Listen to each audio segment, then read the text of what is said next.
સ્થાનિક સ્વરાજ્યની ચૂંટણીને લઈને વડોદરા શહેર કોંગ્રેસ સમિતિ દ્વારા ચૂંટણી ઢંઢેરો જાહેર કરવામાં આવ્યો છે. ચૂંટણી ઢંઢેરામાં મુખ્ય પ્રશ્નો જેમ કે પાણી, સફાઈ, રસ્તા, ટ્રાફિક, જાહેર પરિવહન, આવાસ, શહેરી સુવિધાઓ અને ભ્રષ્ટાચાર વિરોધી પગલાઓ પર ખાસ ધ્યાન કેન્દ્રિત કરવામાં આવ્યું છે. કોંગ્રેસે વચન આપ્યું છે કે શહેરના તમામ વિસ્તારોમાં સ્વચ્છ પીવાનું પાણી અને સુવિધાસભર સફાઈ વ્યવસ્થા ઉપલબ્ધ કરાશે. સાથે જ સ્માર્ટ વડોદરાના વિઝન સાથે રસ્તાઓનું નવીનીકરણ અને ટ્રાફિક સમસ્યાનો ઉકેલ લાવવામાં આવશે. તો મહિલાઓ, સિનિયર સિટીઝન્સ અને વિદ્યાર્થીઓ માટે સિટી બસ સેવા વધુ સુલભ બનાવવાની પણ યોજના છે. આ ઉપરાંત શહેરી ગરીબો માટે આધુનિક આવાસ યોજના, કમ્યુનિટી હોલ અને ટાઉન હોલના વિકાસ તેમજ ભ્રષ્ટાચાર સામે કડક કાર્યવાહી કરવાની વાત પણ ઢંઢેરામાં કરવામાં આવી છે. પર્યાવરણ સુરક્ષા માટે ગ્રીન કવર વધારવા અને વિશ્વામિત્રી નદીના શુદ્ધિકરણ જેવા મુદ્દાઓને પણ પ્રાથમિકતા આપવામાં આવી છે. આ રીતે કોંગ્રેસે શહેરના સર્વાંગી વિકાસ અને નાગરિકોની સુખાકારીને કેન્દ્રમાં રાખીને પોતાનો ચૂંટણી ઢંઢેરો રજૂ કર્યો છે. અને વડોદરાની ટીમ આજે બરોડાની જે આજે અહીંયા જે પ્રેસ કોન્ફરન્સ રાખી છે, હું માનું છું કે આ બી એક ઐતિહાસિક જગ્યા અને ઐતિહાસિક સ્થળ છે. આજે જે બરોડાની દર વર્ષે વિશ્વામિત્ર નદીનું જે ચોમાસાની અંદર જે પૂર આવે છે અને પૂરથી લાખો માણસોને, હજારો માણસોને આખી ઘર વખરી, આખી વર્ષની અંદર આપણે જાણીએ છીએ કે આપણે જીવન જરૂરિયાતની ચીજ વસ્તુઓ આપણા ઘરની અંદર આપણી જે ગૃહિણીઓ છે, તમામ આખા વર્ષનું એનું ખાવાનું, જીવન જરૂરિયાત તમામ ચીજ વસ્તુઓ જ્યારે રાખતા હોય, ઘરની અંદર ફર્નિચર હોય, ટીવી હોય, ફ્રીજ હોય, આ તમામ જે ઘરનું જે સામાન હોય એ દર ચોમાસાની અંદર ભારે પૂરના કારણે સમગ્ર બરોડા અસ્તવ્યસ્ત થઈ જાય છે અને લોકો ત્રાહિમામ પુકારીને બેહાલ થઈ જાય છે. અને કુંભકર્ણની નિંદ્રામાં ઊંઘતી ભારતીય જનતા પાર્ટી આજે રાજ્યમાં એનું શાસન છે, કેન્દ્રમાં એનું શાસન છે, બરોડા મહાનગરપાલિકામાં બી એનું શાસન છે. એ ડબલ એન્જિન, એ ટ્રિપલ એન્જિન છે અહીંયા. પણ જે આટલા વર્ષોથી વિશ્વામિત્ર નદીના કારણે જે આર્થિક નુકસાન પણ જાય છે, લોકો જીવ પણ ગુમાવતા હોય છે અને આટલી મુશ્કેલી થાય છે, એનો આજ દિન સુધી એ લોકો ઉકેલ નથી લાવી શક્યા. અને મગરોનો પણ એટલો ત્રાસ કે મગરો પણ લોકોના ઘરોમાં આવી જાય અને માણસ એમ એ વખતે ઘણા માણસો અહીંયાથી મકાનો ખાલી કરીને બીજે રહેવા જતા રહે છે. એવી પરિસ્થિતિનું નિર્માણ થાય છે કે માણસોએ અહીંયાથી નીકળી જવું પડે. ત્યારે આવી જે એસેન્શિયલ, જેને લોકોના જીવન મરણનો જે પ્રશ્ન હોય, એને સંવેદનશીલ મુદ્દો છે, એને પણ ભારતીય જનતા પાર્ટી આજ દિન સુધી એના માટે કોઈ એમની પાસે ઉકેલ લાવવા માટેનો કોઈ વિકલ્પ નથી. કોઈ નક્કર ઠોસ અત્યાર સુધી એમને આ વિશ્વામિત્ર નદીના પૂરમાંથી કઈ રીતે બરોડાની જનતાને મુક્તિ અપાવે એવો કોઈ નિર્ણય નથી કર્યો. કોંગ્રેસ પાર્ટી આ મહાનગરપાલિકામાં સત્તા ઉપર આવશે તો અમારો પ્રથમ જે ધ્યેય એ જ હશે કે લોકોને વિશ્વામિત્ર નદી જે છે એના પૂરના કયા કારણો છે એનું સાયન્ટિફિકલી રીતે સંશોધન કરીને અને આ પૂરને કઈ રીતે ડાયવર્ટ કરી શકાય, કઈ રીતે આ ફ્લડમાંથી લોકોને જાનમાલ અને લોકોની ઘર વખરી અને એમને સુરક્ષા અને સલામતી આપણે આપી શકીએ એ દિશામાં કોંગ્રેસ ખૂબ ગંભીરતાથી વિચારશે. જ્યારે અમદાવાદ શહેરની સ્થાપના થઈ ત્યારથી MTS લાલ બસ તરીકે તમે જોતા આવ્યા છો કે લાલ બસ તરીકે ફેમસ છે. બરોડાની અંદર આજે તમે જાઓ અને બોમ્બેમાં બેસ્ટ જે બસની સર્વિસ છે, બેસ્ટના નામની, આજે પણ ત્યાં એટલી જ પ્રચલિત છે. ત્યારે ડેવલપમેન્ટ અને વિકાસ ચાલી રહ્યો હોય તો બરોડા કેમ પાછળ રહી જાય? કેમ કે ભારતીય જનતા પાર્ટીની જે વિકાસ માટેની જે યોજના હોવી જોઈએ, પ્રજાલક્ષી જે યોજના હોવી જોઈએ, લોકોના હક અધિકાર માટે જે કંઈ કરવું જોઈએ, એના માટે એ લોકો બિલકુલ નિષ્ફળ ગયા છે. અને ભ્રષ્ટાચાર એટલું બધું વધી ગયું છે કે એના સમય ઉપર અમારા વિપક્ષના નેતા અને એ લોકો પણ એની વાત અહીંયા કરી છે. અને આજે કોંગ્રેસ પાર્ટી એક કમિટમેન્ટ જે કરે છે, જે પ્રજાની સાથે પ્રજાને મળીને પ્રજાના પ્રશ્નોને જે વાચા આપવા માટેનું અમે આજે જે મેનિફેસ્ટો બહાર પાડ્યું છે, એનું કોંગ્રેસ પાર્ટી સત્તા ઉપર આવશે ત્યારે પ્રજાલક્ષી કાર્યો કરીને જે અમે વચનો આપ્યા છે એને પૂર્ણ કરીશું, એટલી વાત હું ખાસ કહું છું. અને આગળની વાત જે છે હા, હવે હું મતદારોને કોંગ્રેસનું શું કમિટમેન્ટ છે? ખાસ કરીને આજે કોંગ્રેસ પાર્ટીએ જે મેનિફેસ્ટો તૈયાર કર્યો છે એ પ્રજાના દ્વારે જઈને લોકો પાસે જે તે વિસ્તારમાં જઈને લોકોની શું સમસ્યાઓ છે. ગુજરાતના ઇતિહાસમાં પહેલી વખત એવું થયું છે કોઈ રાજકીય પાર્ટી અને કોંગ્રેસે કરી બતાવ્યું છે કે લોકોની વચ્ચે જઈને લોકોના જે પ્રાણ પ્રશ્નો હોય એને વાચા આપવી, એ જ અમારો આજે મૂળભૂત મેનિફેસ્ટોનો સૌથી મોટો ધ્યેય છે. અને એ મેનિફેસ્ટોની અંદર ખાસ કરીને આજે આ ઐતિહાસિક વિશ્વામિત્ર નદીના કાંઠે કે જે દર ચોમાસાની અંદર જે ખાના ખરાબી તરાજી અને જે લોકોને ઘર વિહોણા કરીને જે લોકોની જીવન જરૂરિયાત ઘર મકાન બધા માલ મિલકતને જો નુકસાન કરે, જીવોના નુકસાન કરે, મગરો આવી જાય અને ભારતીય જનતા પાર્ટી કુંભકર્ણ નિદ્રામાં ઊંઘતી 30 વર્ષથી વચનો જ ઠાલા આપે છે અને આજ દિન સુધી એનો કોઈ ઉકેલ નથી આપ્યો. એ સૌથી મોટો પ્રાણ પ્રશ્ન છે, એને કોંગ્રેસ પટ વાચા આપશે. અને ખાસ કરીને બીજી પણ અનેક ઘટનાઓ ઘટી છે. હરણીકાંડની અંદર બોટકાંડ જે થયું એની અંદર પણ 12 જેટલા બાળકો મૃત્યુ પામ્યા, એને પણ આજ દિન સુધી કોઈ વળતર નથી આપ્યું. શિક્ષકો પણ હતા અને એવી અનેક બરોડા એક સંસ્કારી નગરી તરીકે, સંસ્કૃતિ નગરી તરીકે સમગ્ર દેશ અને વિશ્વની બરોડાની એક ઓળખ છે. આજે મહારાજા સયાજીરાવે સમગ્ર વિશ્વમાં જેમનું નામ હતું કે જેમના રાજની અંદર જ્યારે રાજા મહારાજાઓનો રાજ હતા, એ લોકો પ્રજાલક્ષી કાર્યો કરીને શૈક્ષણિક ક્ષેત્રે આખા રાજ્યની અંદર જ્યાં જ્યાં એમની રહ્યા ત્યારે સારું કામ કરતા, ત્યારે આજે ભારતીય જનતા પાર્ટીમાં ઉભરાતી ગટરો, તૂટેલા રોડ રસ્તાઓ, પીવાનું પાણીની અંદર પોલ્યુશનવાળું પાણી, ચારે તરફ ઠેર ઠેર જે લોકોના પ્રાણ પ્રશ્નો છે એની અંદર ભારતીય જનતા પાર્ટી જે છે બિલકુલ નિષ્ફળ ગઈ છે. કાંડ કૌભાંડ, ભ્રષ્ટાચારો, ટેન્ડરોની અંદર જે કટકી ખાય એના કારણે હલકી ગુણવત્તાનું કામ થાય એના માટે રોડ રસ્તા બને નહીં, એને પહેલાં 6 મહિનામાં તૂટી જતા હોય છે. અને જે ખાસ કરીને પારદર્શક કાર્યવાહી થવી જોઈએ એ બિલકુલ નથી થતી. અને શહેરોની અંદર કોમ્યુનિટી હોલ હોય, સ્મશાન ગૃહ હોય, ટાઉન હોલ હોય, આ બધાનું નવીનીકરણ કરવાની પણ ખૂબ જરૂરિયાત છે. શહેરનો જે રીતે વિકાસ થઈ રહ્યો છે, જે ખાસ કરીને વિદ્યાર્થીઓ હોય, રોજગાર કામ ધંધા માટે બહેનો હોય, બધા લોકોને પરિવહન સેવા જોઈએ તો પરિવહન સેવા પણ આજે અહીંયા નહિવત પ્રમાણની અંદર છે. અને લોકોને અંદર એમને રિક્ષાઓના કે બીજા ભાડાઓ ખર્ચા કરીને અને લોકોને આ મોંઘવારીની અંદર હશે એની પણ માર પડે છે, કેમ કે પરિવહન સેવાઓ જે પ્રમાણમાં હોવી જોઈએ એ અહીંયા બિલકુલ નથી. અને ટ્રાફિક ખાડાઓ, બધા તૂટેલા રસ્તાઓ, આ બધાથી બરોડાની જનતા ત્રસ્ત છે. એટલે કોંગ્રેસ પાર્ટી પ્રજાલક્ષી કાર્ય કરીને સ્વચ્છ બરોડા, સુંદર બરોડા, સંસ્કારી બરોડા બનાવીને અને કાંડ કૌભાંડ અને કટકીમાંથી મુક્તિ આપીને વિશ્વામિત્ર નદીની અંદર જે લોકોની બેહાલી થાય છે દર ચોમાસામાં, એને બહુ સાયન્ટિફિક રીતે એની કમિટી બનાવીને એનું સારું આયોજન કરીને આજે ફ્લડમાંથી કઈ રીતે બરોડા શહેરને મુક્ત કરી શકાય એ અમારી પ્રથમ પ્રાયોરિટી હશે. રોડ રસ્તા સારા બને, બાગ બગીચા સારા બને, તમામ લોકોની જે સુવિધાઓ છે, જે મ્યુનિસિપલ એક્ટની અંદર જે એસેન્શિયલ સેવાઓ છે એ લોકોને શુદ્ધ પીવાનું પાણી મળવું જોઈએ, લોકોને ડ્રેનેજ લાઇન મળવી જોઈએ, સારા રોડ રસ્તા હોવા જોઈએ, આરોગ્યની સારી હોસ્પિટલો પણ મ્યુનિસિપાલિટીની હોવી જોઈએ.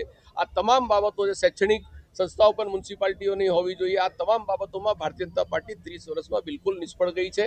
ત્યારે કોંગ્રેસ પક્ષ પ્રજાને વચન સાથે કટિબદ્ધ છે. આપે જોયું કે કાંડ અને કૌભાંડ એ ભારતીય જનતા પાર્ટીની હર હંમેશા નીતિ રહી છે. આજે રોડ રસ્તા હોય, રોડ રસ્તા નવા બન્યા હોય અને તમે મહિના 2 મહિના 3 મહિનામાં તમે જુઓ એ રસ્તા તૂટી જતા હોય છે, કેમ કે બધા કોન્ટ્રાક્ટરો સાથે કટકી લીધેલી હોય. એટલે સારી ગુણવત્તા અને ક્વોલિટી જે રોડ રસ્તા માટે જે મટીરિયલ વાપરવું જોઈએ એના કરતાં હલકી ગુણવત્તાનું મટીરિયલ વાપરશે, કેમ કે ભાજપે કાંડ કૌભાંડ અને એ લોકો પાસે કમિશન લીધું હોય છે.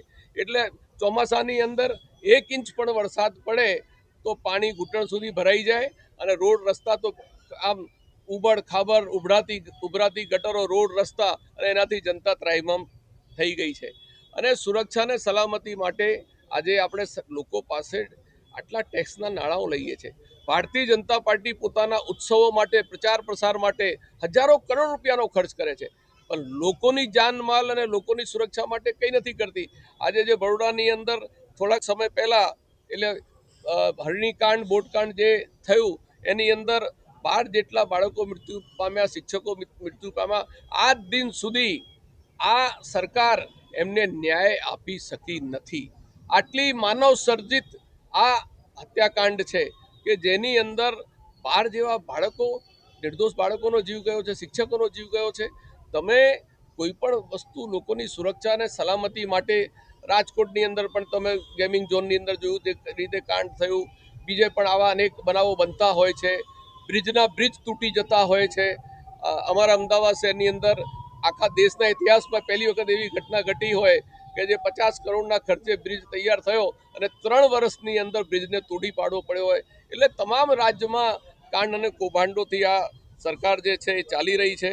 એટલે ખાસ કરીને બરોડા એક સંસ્કારી નગરી, જેને સમગ્ર રાજ્ય અને વિશ્વની અંદર બરોડાની એક ઓળખ આજે આપણે મહારાજ સયાજીરાવનું આજે આ શહેર કે જેમને આઝાદીના સમય કે એનાથી પહેલાંથી સમગ્ર રાજ્યની અંદર શિક્ષણ ક્ષેત્રે રાજ્યમાં જ્યાં જ્યાં એમની રિયાસત હતી ત્યાં સુધી શિક્ષણ મળે, લોકોને આરોગ્ય મળે, એ વખતના રાજા મહારાજાઓ આવું વિચારતા. પણ અત્યારની આપણે જ્યારે 21મી સદીમાં રાહુલ ગાંધીજીનું એક સપનું હતું કે હું આ દેશને 21મી સદીમાં લઈ જઈશ, અને આજે 21મી સદીની અંદર આપણે છીએ કે તમામ સાયન્સ અને ટેકનોલોજી જે કોંગ્રેસ લાવી અને એના આજે લાભો મળી રહ્યા છે. ત્યારે ગુજરાતની વૈશ્વિક જેની એક નામના MS યુનિવર્સિટી આજે જેની વૈશ્વિક લેવલે જેની નામના હતી, આજે એનું જે સ્તર છે એ પણ જે છે આજે ઘણું નબળું પડ્યું છે. દુનિયાના લોકો ત્યાં બહારથી ભણવા આવતા હતા. આજે એને જે રીતે જે એનું ડેવલપમેન્ટ થવું જોઈએ, સમયની સાથે એનો વિકાસ થવો જોઈએ શૈક્ષણિક લેવલે, ત્યાં પણ ભારતીય જનતા પાર્ટીની સરકાર બિલકુલ નિષ્ફળ ગઈ છે. અને પ્રજાને શુદ્ધ પીવાનું પાણી હોય, સ્વચ્છતા હોય, સાફ સફાઈ હોય, જે મ્યુનિસિપલ કોર્પોરેશન એક્ટની અંદર એસેન્શિયલ સેવાની અંદર જે મ્યુનિસિપલ એક્ટની અંદર જે છે ફરજિયાત સેવાઓની અંદર મ્યુનિસિપલ એક્ટમાં જોગવાઈ આવે છે કે સ્વચ્છ શહેર હોવું જોઈએ, લોકોને શુદ્ધ પીવાનું પાણી મળવું જોઈએ, ઉભરાતી ગટરોમાંથી મુક્તિ મળવી જોઈએ. અને ટ્રાફિક જામ જેવી સમસ્યાઓ અત્યારે એટલી વધી રહી છે, સિગ્નલો કામ નથી કરતા, ટ્રાફિક પોલીસ ના હોય, બ્રિજો ના બનતા હોય, એટલે સમયસર જે લોકોને આજે પોલ્યુશન પણ એટલું શહેરની અંદર વધી ગયું છે. એઆઈનું પ્રમાણ પણ તમે જુઓ તો એકદમ હાઈ લેવલે છે. એટલે એ બાબતે જે જાહેર ટ્રાન્સપોર્ટ સિસ્ટમ હોય, પરિવહન સેવા હોય, એ પણ આજે અહીંયા નહીવત છે બિલકુલ. એના કારણે પણ અનેક આપણા વિદ્યાર્થીઓ, યુવાનો રોજગાર માટે અહીંયાથી ત્યાં જતા સામાન્ય લોકો, માસ ટ્રાન્સપોર્ટ સિસ્ટમનું ડેવલપમેન્ટ થાય તો સ્વાભાવિક રીતે ટ્રાફિક પણ ઓછો થાય. કેમ કે લોકો અત્યારે પોતાના સાધનોની અંદર કે બીજા ત્રીજા રીતે એક જગ્યાએથી બીજી જગ્યાએ જતા હોય છે. ત્યારે કોઈ પણ વિકસિત શહેર હોય, એ વિકસિત શહેરની અંદર માસ ટ્રાન્સપોર્ટ સિસ્ટમનું ડેવલપમેન્ટ કરવામાં આવે છે. આજે આપ જુઓ છો તેના માધ્યમથી સમગ્ર ગુજરાતમાં મહાનગરપાલિકા, જિલ્લા પંચાયત અને જે સ્થાનિક સ્વરાજની સંસ્થાના જે ઇલેક્શનો જે આવ્યા છે એને અનુસંધાનમાં ધ્યાનમાં રાખીને ગુજરાતના ઇતિહાસમાં પહેલી વખત આદરણીય અમારા પ્રદેશ પ્રમુખ અમિત ચાવડાજીએ, આદરણીય અમારા અખિલ ભારતીય કોંગ્રેસ કમિટીના AICCના જનરલ સેક્રેટરી, ગુજરાતના પ્રભારી સાંસદ મુકુલ વાસનિકજીએ અને પક્ષના તમામ લીડરોએ એક નિર્ધાર કર્યો કે જે પણ મેનિફેસ્ટો બનાવીએ, કે જે પણ આપણે લોકોની વચ્ચે વચનો આપીએ, એ પ્રજાલક્ષી હોવા જોઈએ. આપણે જોયું હશે કે આ વખતે કોંગ્રેસના સંગઠનના મારફતે, ચૂંટાયેલા પ્રતિનિધિઓ મારફતે કોંગ્રેસ લોકોના ઘેર ઘેર ગઈ, લોકો પ્રજાના દ્વારે ગઈ, એમની સાથે ચર્ચા વિચારણા કરી, એમના મૂળભૂત કયા મુદ્દાઓ છે એ મુદ્દાઓને જે તે વિસ્તારની અંદર શું સ્થાનિક પરિસ્થિતિ છે એ બધા મુદ્દાઓને ધ્યાનમાં રાખીને ગુજરાતની અંદર આજે અમે જિલ્લા વાઇઝ, શહેર વાઇઝ દરેકના જુદા જુદા પ્રશ્નો છે ને એ રીતે જ અમે આજે જે પ્રજાલક્ષી મેનિફેસ્ટો બનાવ્યો છે એ અમદાવાદ શહેરની અંદર ગઈકાલે પ્રેસ કોન્ફરન્સ થઈ ગઈ. આજે બરોડા, જેને આપણે એક સંસ્કારી નગરી તરીકે સમગ્ર વિશ્વમાં જેની એક ઓળખ છે, એવી આજે પ્રેસ કોન્ફરન્સની અંદર ઉપસ્થિત અમારા અહીંયાના બરોડા શહેર કોંગ્રેસના પ્રમુખ ભાઈ શ્રી ઋત્વિકભાઈ જોશી, વિપક્ષના નેતા અમારા સાથી ભાઈ શ્રી ચંદ્રકાંતભાઈ શ્રીવાસ્તવ પત્તુભાઈ, પૂર્વ વિપક્ષના નેતા કોર્પોરેટર અમીબેન રાવત, અમારા બાહુભાઈ સુરવે, બીજા અમારા ભાઈ શ્રી મારા સાથે પ્રદેશ કોંગ્રેસના પ્રવક્તા પાર્થિવરાજ કાઠિયાવાડ અને અનુજભાઈ નગર શેઠ અમારા સોશિયલ મીડિયાના ઉપપ્રમુખ છે. બીજા અમારા મ્યુનિસિપલ કાઉન્સિલર છે પુષ્પાબેન વાઘેલા, ભાઈ નરેન્દ્ર રાવત અને ઉપસ્થિત તમામ કોંગ્રેસના પરિવારના મિત્રો અને પત્રકાર મિત્રો. ઉપસ્થિત ગુજરાત પ્રદેશ કોંગ્રેસના પૂર્વ કાર્યકારી પ્રમુખ, પૂર્વ ધારાસભ્ય, પૂર્વ અમદાવાદ શહેર પ્રમુખ, પૂર્વ મેયર એવા હિંમતસિંહ પટેલ સાહેબ, ઉપસ્થિત અમારા વિરોધ પક્ષના નેતા અને તમામ કોંગ્રેસના અહીંયા આગેવાનો, આપ તમામ પ્રેસ મીડિયાના મિત્રોનું ફરી વખત સ્વાગત કરીએ છીએ. અહીંયા આ જગ્યા જે હિંમતસિંહ પટેલ સાહેબે કીધું કે ઐતિહાસિક જગ્યા, વડોદરા શહેરની ઓળખાણનું જો આપણે નામ બોલીએ તો બધાના મનમાં એક જ નામ આવે કે વિશ્વામિત્રી નદી. ત્યારે યવતેશ્વર મહાદેવના બાજુમાં જે યવતેશ્વર ઘાટ છે ત્યાં આજે આ પ્રેસ કોન્ફરન્સનું આયોજન કર્યું છે. ખાસ કરીને 30 વર્ષના ભાજપના એક હતું શાસનનો જે ચહેરો છે એ આપણી સમક્ષ છે કે મહાન ઋષિ વિશ્વામિત્રના નામથી નદી જે વડોદરાના મધ્યથી વહે છે, પણ એ નદીમાં ચોખ્ખું પાણી હોવાની જગ્યાએ તમે જુઓ કે ગટરનું દૂષિત પાણી, કચરો, ગંદકી, જેના કારણે આખા વડોદરા શહેરમાં આજે મચ્છરોનો ઉપદ્રવ છે. જે મહારાજા સયાજીરાવ ગાયકવાડની વડોદરા નગરી એને આ ભાજપના શાસનમાં નામ પડ્યું ખાડોદરા. કલાનગરી, સંસ્કારી નગરી તરીકે ઓળખી આજે ભુવાનગરી અને મચ્છરની નગરી તરીકે ઓળખાય છે. ત્યારે કોંગ્રેસ પાર્ટી દ્વારા તમામ શહેર જિલ્લામાં મહાનગરપાલિકામાં જે મેનિફેસ્ટો કોંગ્રેસનું કમિટમેન્ટ જે જાહેર કરવાનું પ્રેસ કોન્ફરન્સના માધ્યમથી આજે તમારી વચ્ચે અમે આ મૂકીએ છીએ.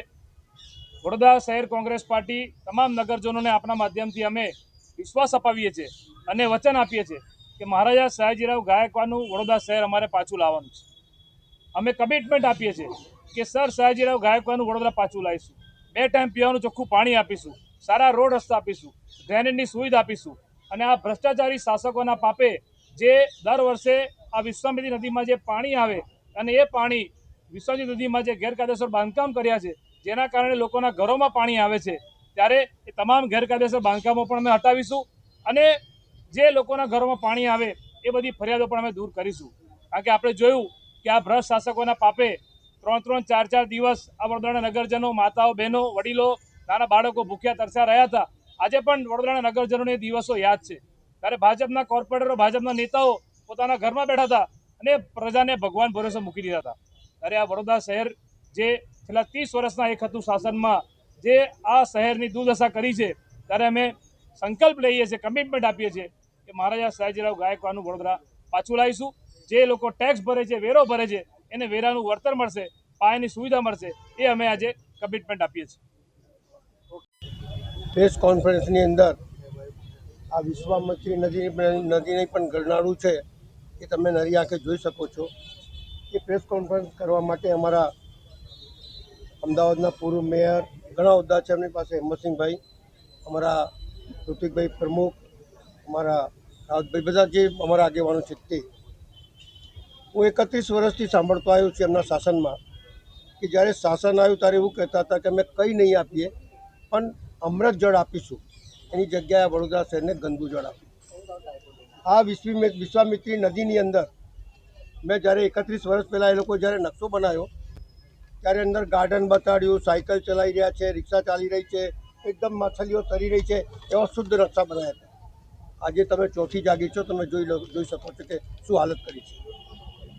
આ રિસ્ટ્રિક્શન ઝોન એ લોકોએ જાહેર કર્યું, કોંગ્રેસ પાર્ટીએ જાહેર કરેલું. એ રિસ્ટ્રિક્શન ઝોન ચેન્જ કરી અને એમના જ બધા નેતાઓને જમીનો આપી છે અને જ્યાં બંગલા બની ગયા છે, બાજુમાં હોટલો બની ગઈ છે. આ પૂરા આવવાનું મૂળ કારણ એમના નેતાઓને આ રિસ્ટ્રિક્શન લાખો સ્ક્વેર ફીટ જગ્યા ચેન્જ કરીને બંગલાઓ બનાવ્યા છે, એના લીધે આ પૂરાયું છે અને આ વડોદરા શહેરનું 5000 કરોડ રૂપિયાનું નુકસાન થયું છે. નાના બાળકોને દૂધ નહીં મળ્યા, 3-3 દિવસ ભૂખ્યા રહ્યા. આ બધું આમના પાપે થઈ રહ્યું છે આ શહેરની અંદર. જે લોકો 150 રૂપિયાની સિસોટી 3200 રૂપિયામાં સપ્લાય કરે, જે ચાકુ 150 રૂપિયાનું 3200 રૂપિયામાં સપ્લાય કરે, ભ્રષ્ટાચારની તો નીવ રાખી દીધી છે. ભ્રષ્ટાચાર આ લોકોએ શિષ્ટાચાર બનાવી દીધું છે. પણ અમારી પાર્ટીએ જે વચનો આપે છે, કારણ કે આપ્યું છે 180 રૂપિયામાં 2 ટાઈમ ચોખ્ખું પાણી, 3 માળ સુધી ચડે એ કોંગ્રેસ પાર્ટી આપી છે. આ લોકોએ જ્યાં જેની પાસે નળ નથી, ડ્રેનેજ નથી, એનો પણ ટેક્સ ઉઘરાય છે. આ લોકો કોંગ્રેસ પાર્ટી બધું ઘણું આપી છે. નામો આપે નથી. ઝોપડપટ્ટીની અંદર વસાહત કરી, કોઈ દિવસ 1 રૂપિયો ટેક્સ નથી લીધો, પણ આ લોકો બધા પાસેથી ટેક્સ લઈ મૂળ ભ્રષ્ટાચાર કોર્પોરેશનમાં નાખી દીધું છે. અને ભ્રષ્ટાચારના લીધે કોંગ્રેસ કોર્પોરેશન ડેફિસિટમાં ચાલી રહી છે. આજે પણ આપણે ચોપડો ઉઠાવીને જોઈએ તો ખાડામાં ગઈ છે કોંગ્રેસ. જ્યાં જાઓ ત્યાં ખાડા પડી જાય, કોઈનો બાળક મરી જાય, આવી દશા દુર્દશા આ સર સયાજીરાવ ગાયકવાડની નગરીને કરી છે. અને કોંગ્રેસ પાર્ટી વચન આપે છે કે સુધારશે, ભ્રષ્ટાચાર બહાર પાડશે અને ભ્રષ્ટાચારીઓને જેલ ભેગા કરશે. એ કોંગ્રેસ પાર્ટીનો વાદો છે.